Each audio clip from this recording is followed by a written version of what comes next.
mga kabugaton, no? And siya every way. And the sin which that so easily visit us.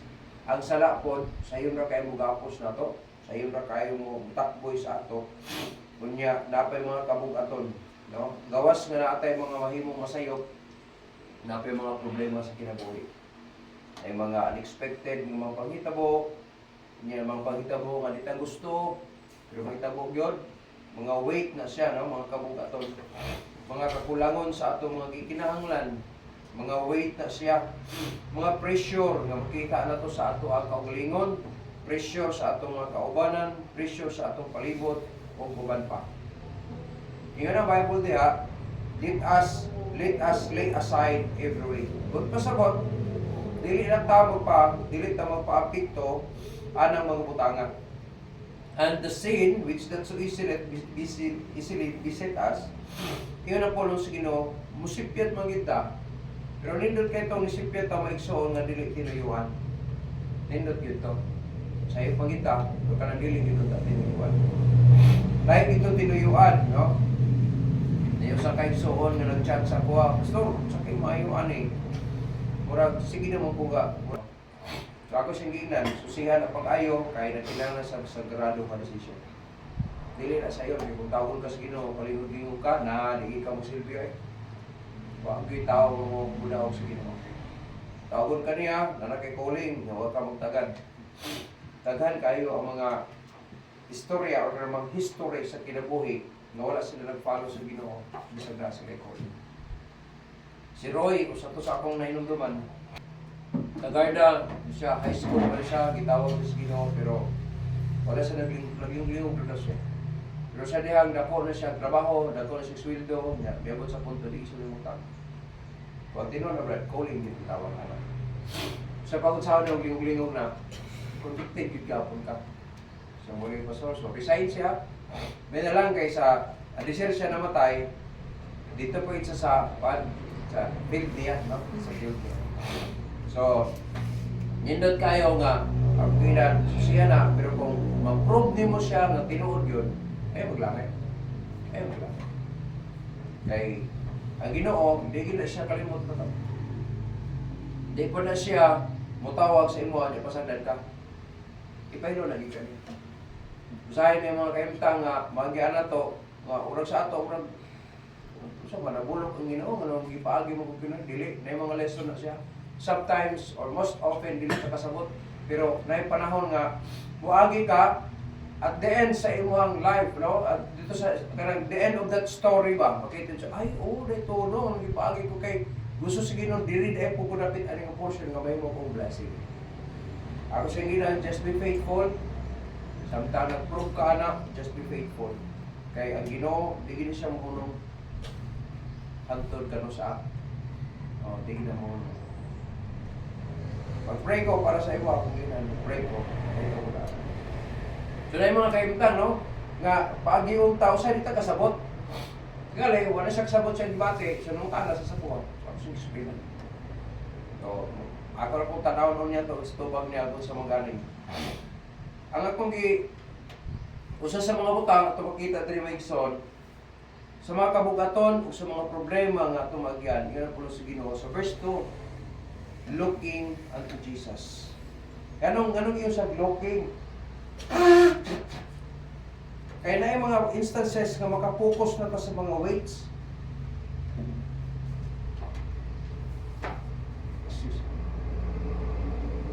Ang Kristohanon, di na siya makapokus sa Ginoo tungkol sa mga kabugaton. Plus sa mga sala nga masayop niya, mahimo niya. Sa brand nga makapokus sa kabugaton, may tendency gyud nga masayop kita. Ang atong desisyon sayop.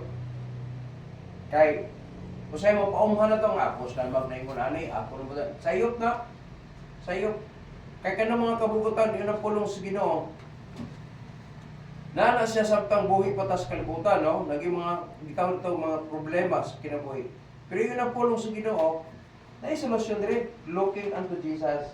Nga naman, una siya, the author and the finisher of our faith. Gisulti niya nga siya lang yun, no? Siya ra pud gyapon ang makakasolusyon naka. Kay siya man ang tinubtan, Siya pod ang tiglikod sa ato. Siya pod ang gitawag finisher, no? Ang muhingpit sa atong pagtuo ang Ginoo gyapon. Di niya ato makita maigsoon. Maangan nato sa ligan, magtutok na tagang Jesus Christ instead sa mga weights, instead sa mga sins nga na-experience nato.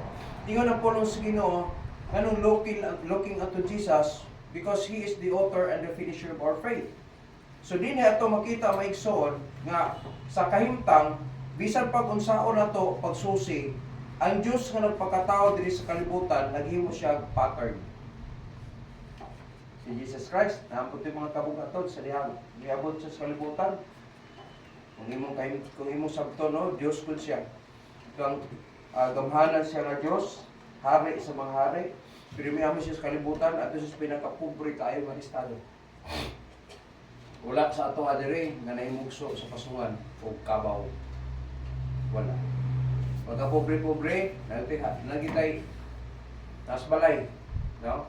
Ang uban nasa naimugso sa ospital, ang uban naimugso sa center, ang uban naimugso sa pagka-pobre-pobre tao, wala gid ka naimugso sa manger. No? Wala gid ta dito naimugso sa mga pobre. Pero si Jesus Christ naimugso siya sa pasungan sa bata. Kung ato sabton may igsoon, dili sa yuna, no? Dato ka kayo, niya kung kinabuhi ka pobre. Grabe, ang adjustment ni mo na, may mga sabton. Pero kay ipakita na sa Dios para sa mga nagsunod niya nga siya ang pattern. Diyos gani siya o kani siya manginambog. Diyos gani siya pero nagantos gani siya. Diyos gani siya pero nagpadayon gyapon siya. Mo nang siya nga, Father, kung pwede imo nang i-cleaning kopa nga maagi sabot ko sa kining palas anon nga akong magigo. Pero dili akong kabubuton, imong kabubuton. Pero kabubuton man sa amahan. So, iyang ipadayon gyapon. Manay reason nga nung nakaangkon tag kaluwasan tungod kay na Jesus Christ nag-antos para sa ato. Kaya yung mga pag-antos nato, dili ra ni makatunga sa pag-antos ni Jesus Christ.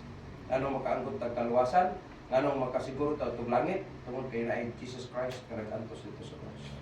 Kunang ang mga weights nga atong isgutan may igsoon. Sa pattern.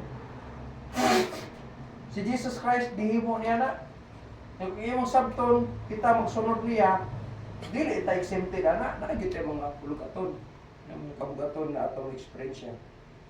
Na dili man ta exempted sa mga kasalanan, kaya masayo pang gyapon ta samtang niya sa unod. Yun ang pulos Ginoo looking unto Jesus. Why? Because He is the pattern. Si Jesus bitaw, kapadayon ko. Na pattern na siya. In terms of pattern is example, no? Example, panag-ingnan nga wala gyud siya muhunong hantod wala niya mahimo, wala niya mahuman. Father siya kung pwede lang, pero dili akong kabubuton, imo ang matuo. So he is the best example. That's the pattern na ato makita. Ngano yung Ginoo, ang Bible dre looking unto Jesus because he is the pattern. Kung sa may mga kabugaton nato, si Jesus Christ na itong tanawon. Tutok lang na siya ang example anong tanan. Ikaduha, looking unto Jesus is siya, the author, the finisher of faith, hope for the joy that was set before Him. Endured the cross, despising the shame, and is set down unto the right hand of the throne of God. Babot sa punto, babot ang panahon na igsoon nga, kining atong pag-antos karon, pagkahulipan sa Ginoo tungod kalipay. Kadi ito ma-explain. Ito ma-explain. Sa normal nga kalipay, des kalibutan, dili na ito ikumpara na sa kalipay. Ano man, si Jesus Christ kung atong sabton na igsoon, siya ang atong patukuran. He is the pillar. Walay rason na dili ta mo padayon tungod kay siya man ang atong pamag-ang ato. Nakasukad ang atong pagtuo, ang atong pagpatagusalit ana sa iya. Para kung atong pamalandungan kini mga butanga, nagsulti ang pulong sa Ginoo looking unto Jesus. Dako kay na siya nga kini kahiguyunan. Sa panahon nga natin mga kalisdanan, mga problema sa kinabuhi, along the way sa atong pagpangalagad, ay mo kalibot nga na Jesus Christ na atong pattern, niya siya ang atong patukuran. The pillar, no? The pillar. Na atong ipadayon ang pagtuo, nagpasalig ang Ginoo na siya mga promises na angay natong saligan. Dili gud mamakat ang Dios. Tay mga panahon sa kinabuhi nga dita kasabot. Ako sa pag-agi pagsugod ako, ibuga sa balay, wa pidungagon. Pumano kong devotional, visit ko. Pag-abot dito, dito ko pamahaw. Di nga po ka mamatay. Ikaw ka na human sa imong Bible study dito. At ito na ka speakers pod. Ingon na po ka nga, ay naguli pa sa mga, diri ka kayo, diri tayo to. Napaniday po rin ka, huwag kayo bugas balay. Sige. Salamat kayo ha. Fellowship nito. Human sa Bible study. Prepare sa paniyot to. Aon. Hindi ko magpangaon. Sa istorya. O di na, kumuli sa balay. Mamuli po man ko nga humanam ko paniyot to. At ito po sa lain. Kaya alauna, alas 12, alauna. Tika na. Ato sa kus mga waiting shade. Pagi ko na. Sa makita ito. Atag trucks. Spain ko sa pulong sa Ginoo. Pagawat mga banda alas 3, ato. At ito na po sa laing Bible study. Usahay, kadlaw na ko magpagkauli. Kaya magtanong ko sa akong mag-Bible study dito sa magabi na.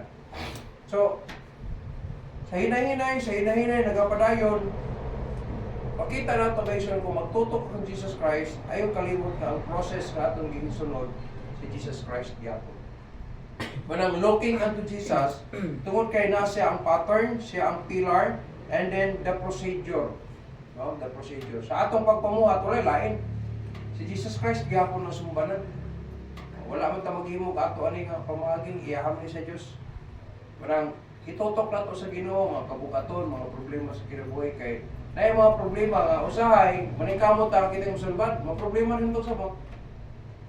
Pero gisandig din mo sa Ginoo, isalig din mo sa Ginoo, siya ni mosulbad. Pero sa kung gihimo gud, nga nahimo na Hinoong nasuko rin ako sa kong gituwa. Motor, ako na saning giprinda.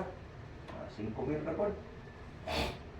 Affordable, yun na kayo, 5,000 asa. Ako tingali prindahan karon motor, 5,000, pagitaan mo 5,000 ay. Labi na kondisyon niya, sakto mga papel. Taga na po bayugan, nabutong esperansa, asan rapid, wag yun daw. Naghapon na lang, sayang akong adlaw. Nasuko pa ko. Kabalit ko na sa kwarta, pero gusto butawat pa. Pag-uli na ako, nahuwag din ako, Ginoo pa sa ilo. At hindi ko dapat sila mo dagan dito. Mula gini, man-made ng pawagi.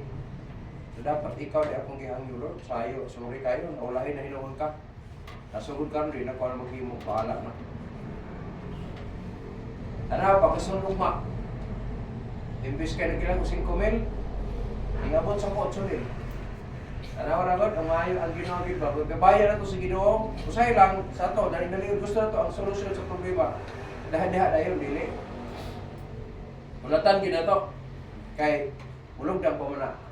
No? Ang Ginoo dili mo dalion lagi sa insaktong panahon. Kana sa kinabuhi, ingon ang pulong sa Ginoo diri looking unto Jesus. Ngano? Una, siya ang factor. Kung may kaglisdanan, grabe kaglisdanan agi-agi. Mga kabugaton, mga problema. Ang kalahinan na ito, kaya siya kasala. Kita makasasala. Salamat na lang kay kita mga makasala, gikaluyan. Niyanataan ni lugar, niyanataan ni gabahin. Kaya natas pagka kinaluyan. Mga makasasala ta, nga kinaluyan sa Diyos. Then, kadua, ang Diyos mo ang pillar. Si Jesus Christ mo ang katukuranan sa atong pagtuo, sa atong magginahimo. Kunya, siya po ang process. Nasa iyang process, siya ang procedure ng ginahimo natin. Aliserta na himong mugsangyaw sa pulong sa Ginoo, naguna na si Jesus Christ. Isang ganyan na. Adisir siya nagsulti, ngayon ang kinabuhi, nagkinabuhi na sab siya. So, kung mag-isgot sa process, kumplito na lang sa iyo. Kaya yung Ginoo, looking unto Jesus. Kung sa mga problema nimo, looking unto Jesus. Naka-learn ko anak, nasayop man po ko ang decision tunguna, nag-imuhin mo ko ako. Sa iyo pag ko. Na-reminded ko ba nga, uy, sa iyo pag umiinom mo dahil, no? So, dapat wala na yung akong gibati nga nasuko ko nila, tungkol kay ako masayop na. Hangin na po ko, Lord, tagay ko grasya nga, mawala na sa akong kasing-kasing. Imbis kayo maglagot ko nila, dili na. Wala na. No? So kung magtutok lang ta kan Jesus Christ maigsoon as an example, pakita na ito ng mga butanga, mugaan. No? May mugaan. Imbis kayo na kay kabugaton, may mugaan. Manay usa sa mga purposes ngano naging ng Bible, looking unto Jesus. Dili sa atong kakayahan, kundi looking unto Jesus. Walay taong makahimo, no, nga mo overpass or mo surpass pa sa kahimtang ni Jesus Christ. Wala na. Pero kung mutotok lang ta sa iya as pattern, as pillar, as procedure, maisog sigurado gid ko nga may mumuka. Experience lang din ako na. Nga bukat kayo akong gibati, hinguli na lang ko, wag yapon mosulbad ang problema. Nahantod niya mo nila sabta na kong, ay, dapat to, ikaw di ayun ta akong gilo. Ano yung atong ko nila, nagastal kong oras, nagastal na, hinguli pagid ko, naglagot pagid ko, no? Hawa yun. May na-remind ko nga, alak sa'yo, akong gilo. Dapat ang gilo, akong gilo. Doon. Ang pagtutok sa Ginoo, dili lang kung maglantaw-lantaw ka, kung dili udamot pa sa iya. Wala mo pa sa buta. So, tanong mo taga, ipahinumduman ta sa Dios nga unsa man ang mga kabugaton o mga problema nga na encounter nato sa kinabuhi, saan gila ta na. Tutok lang ta sa Ginoo. Buhaton na to ang pinaka-best, makalipay sa Ginoo, ang Ginoo bulihok para sa solusyon sa mga. So,